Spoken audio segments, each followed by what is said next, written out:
Assalamualaikum warahmatullahi wabarakatuh, sahabat matematika yang luar biasa. Pada kesempatan kali ini kita akan melanjutkan latihan soal untuk persiapan ujian sekolah pada bagian yang ketiga. Soal yang nomor 15. Perhatikan pola susunan bola berikut. Banyaknya bola pada pola yang ke-10 adalah. Ini masing-masing pola bisa kita tulis banyaknya bola. Pada pola pertama ada 1 bola. Kemudian pada pola yang kedua ada 3 bola. Kita tulis di sini 3. Kemudian pada pola yang ketiga ada 6 bola. Selanjutnya pada pola yang keempat ada 10 bola. Nah, pertanyaannya adalah pola yang ke-10. Ini sudah pola yang keempat, berarti nanti di sini pola yang kelima, pola yang ke-6, 7, 8, 9, dan 10. Ini nanti yang ditanyakan, yaitu pola yang ke-10. Cara menentukan banyaknya bola pada suku-suku setelahnya ini bisa kita pelajari dari suku yang pertama ke suku yang kedua. Ini ditambah dengan 2. 1 ditambah 2 diperoleh 3.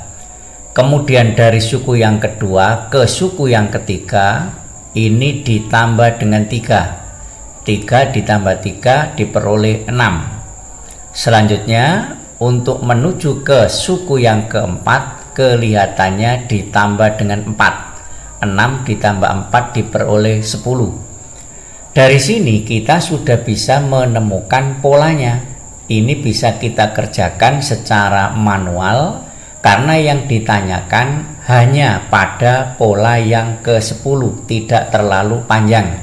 Sekarang perhatikan polanya. Ini ditambah dengan 2, kemudian ditambah dengan 3, ditambah dengan 4, berurutan. 2, 3, 4, berarti setelah ini harus ditambah dengan 5. Sehingga 10 ditambah 5 diperoleh 15. Selanjutnya meningkat lagi, 5 setelah 5 adalah 6. 15 ditambah 6, 21. Kemudian ditambah dengan 7, jadi urut 2, 3, 4, 5, 6, 7. 21 ditambah 7, 28. Setelah itu sudah barang tentu ditambah dengan 8. 28 ditambah 8, 36. Ditambah naik lagi 9. 36 ditambah 9, 45. Naik lagi ditambah dengan 10. 45 ditambah 10, 55. Sehingga pada pola yang ke-10 ini banyaknya bola adalah 55. Berarti jawabannya yang ini. Selanjutnya soal yang nomor 16. Diketahui titik A 3,1, B 3,5 dan C negatif 2,5. Jika ketiga titik tersebut dihubungkan, maka akan membentuk apa? Pilihannya di sini ada 4. Untuk menentukan bentuk bangun datar yang terbentuk, maka kita buat dulu sumbu X, sumbu Y pada bidang koordinat seperti ini. Ini sumbu X-nya, ini sumbu Y-nya. Yang pertama titik A. Pada titik A ini, X-nya 3, Y-nya 1. Karena titik selalu X, Y. X-nya 3, cari sumbu X angka 3 di sini. Kemudian Y-nya 1 berarti naik sampai angka 1. Berarti ini adalah letak titik A 3,1. Selanjutnya titik B, X-nya 3, Y-nya 5. Cari sumbu X angka 3 di sini. Y-nya 5 berarti naik sampai angka 5 di sini. Nah, ini adalah titik B 3,5. Selanjutnya yang titik C, X-nya negatif 2, Y-nya 5, X-nya negatif 2. Pada sumbu X cari angka negatif 2 di sini. Y-nya 5 berarti naik sampai angka 5 di sini. Ini adalah titik C negatif 2,5. Selanjutnya ketiga titik dihubungkan, berarti A ini dihubungkan dengan B, kemudian dihubungkan dengan C, kemudian dihubungkan lagi dengan A, maka akan terbentuk sebuah segitiga. Jika kita lihat segitiga ini, segitiga ABC ini adalah segitiga siku-siku. Siku-sikunya ada di titik B ini, berarti pilihannya adalah yang ini. Bukan segitiga sama kaki, karena panjangnya CB dengan BA ini berbeda. Juga bukan segitiga sama sisi, tetapi yang lebih tepat adalah segitiga siku-siku, karena sudutnya ini adalah sudut siku-siku, yaitu 90 derajat. Selanjutnya soal yang nomor 17. Sebuah fungsi ditentukan dengan rumus seperti ini. Nilai dari f negatif 7. Berarti ini yang dicari adalah f negatif 7. Sama dengan, maka yang ini harus kita samakan dengan ini. Sehingga bisa kita tulis X ditambah 3 sama dengan negatif 7, karena ini harus sama. Maka kita dapatkan X sama dengan negatif 7, dipindah ruas ke kanan jadi dikurangi 3, diperoleh X sama dengan negatif 10. Untuk X sama dengan negatif 10 ini kita substitusikan ke sini, sehingga diperoleh 5 kali X-nya diganti negatif 10 ditambah 2 sama dengan, ini dikalikan biasa, diperoleh negatif 50 ditambah dengan 2, negatif 50 ditambah 2 diperoleh negatif 48. Jadi nilai dari f negatif 7 adalah negatif 48. Selanjutnya soal nomor 18. Ini juga tentang fungsi.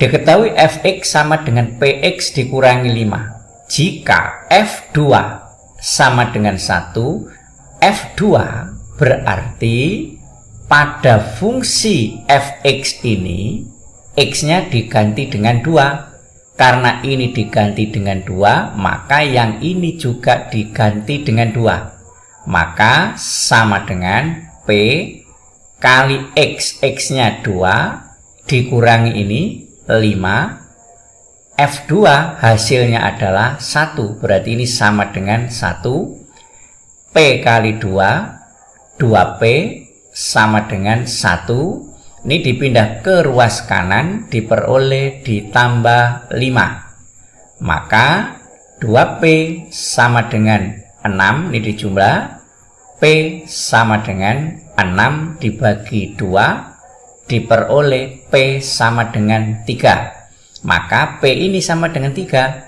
Sehingga kita bisa menuliskan fungsi ini menjadi fx sama dengan P-nya diganti 3, berarti 3x dikurangi 5. Ini fungsinya. Selanjutnya dicari F5. F5 berarti x-nya ini diganti dengan 5 sama dengan 3 kali X-nya diganti 5 dikurangi 5. Maka diperoleh 15 dikurangi 5. Sehingga F5 kita dapatkan 15 dikurangi 5 diperoleh 10. Ini jawabannya. Selanjutnya soal nomor 19. Ini juga masih terkait dengan fungsi. Sebuah fungsi dinyatakan dengan rumus seperti ini, kemudian diketahui f2 sama dengan 1 dan F7 sama dengan 16. Tentukan nilai dari F negatif 3. Untuk bisa menentukan nilai F negatif 3, maka kita cari dulu nilai A dan B-nya ini. Cara mencarinya, yang pertama, F2. Ini yang sudah diketahui. F2 berarti X-nya ini diganti 2. Karena ini diganti 2, maka yang ini juga diganti 2. Sehingga untuk F2 nanti fungsi ini menjadi 2A ditambah B. F2 hasilnya adalah 1. Dengan cara yang sama, yang F7 berarti sama dengan, ingat X-nya diganti 7. Berarti ini diganti dengan 7. Jadinya 7A ditambah dengan B sama dengan F7 nilainya 16. Kita eliminasi, dikurangi 2 dikurangi 7 diperoleh negatif 5A. B dikurangi B habis sama dengan 1 dikurangi 16 negatif 15. Maka A sama dengan negatif 15 dibagi dengan ini negatif 5. Diperoleh A sama dengan 3. A-nya sudah ketemu 3, tinggal kita cari B-nya. Untuk mencari B ini, nilai A yang sama dengan 3 ini kita substitusikan misalnya ke persamaan pertama ini. Maka nanti kita dapatkan 2A ditambah B sama dengan 1, A-nya diganti ini 3. Berarti 2 kali 3 ditambah B sama dengan 1. 2 kali 3, 6. Ditambah B sama dengan 1. B sama dengan 1. Ini dipindah ke ruas kanan, jadi dikurangi 6. Maka diperoleh B sama dengan 1 dikurangi 6, negatif 5. A dan B-nya sudah kita dapatkan, sehingga fungsi ini bisa kita tuliskan Fx sama dengan A-nya kita ganti 3, X, B-nya kita ganti dengan negatif 5, berarti 3X dikurangi 5. Ini fungsinya. Sekarang kita cari yang ditanyakan, F negatif 3.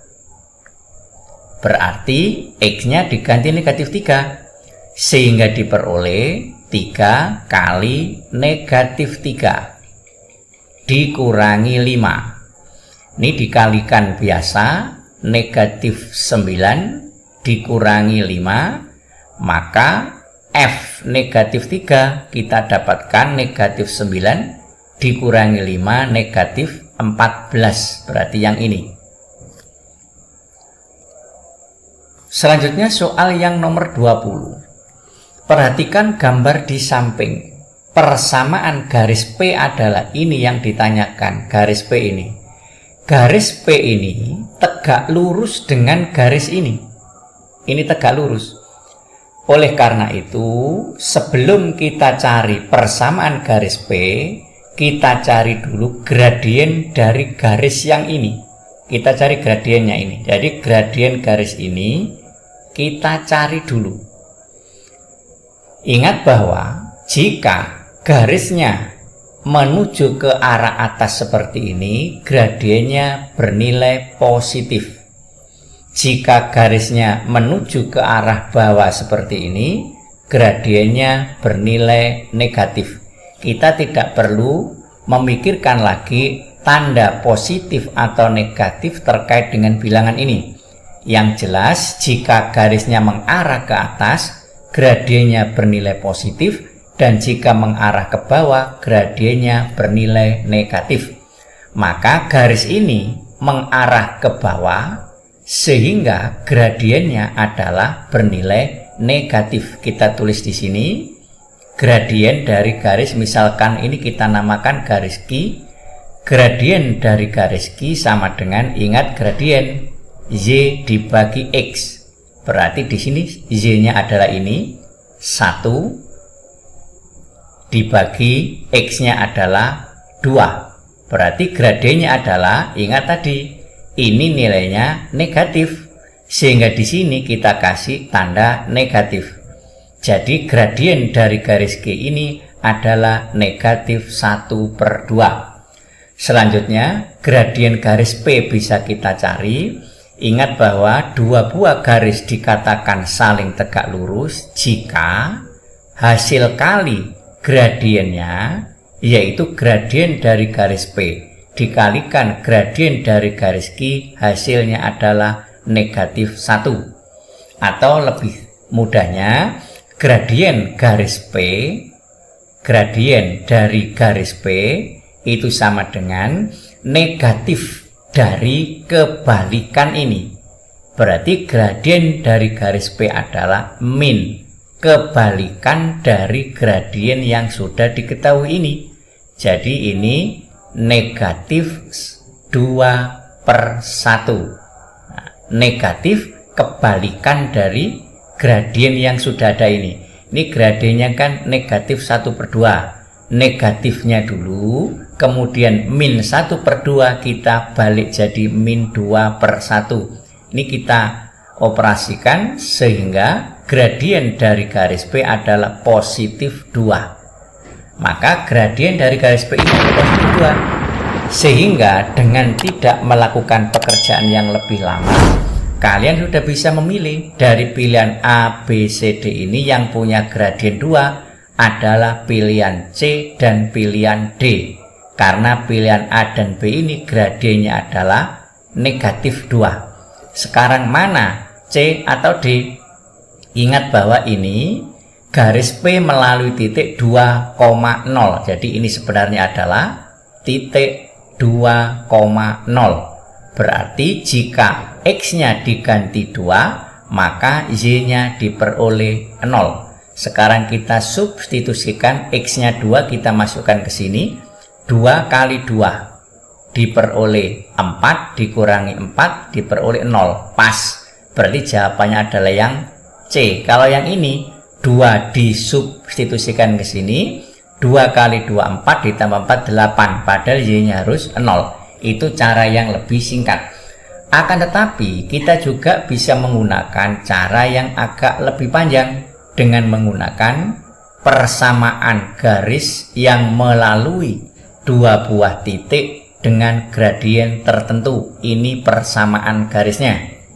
Y tetap dikurangi Y1 X1. Ini kita anggap sebagai X1 dan ini Y1. Kita substitusikan seperti ini.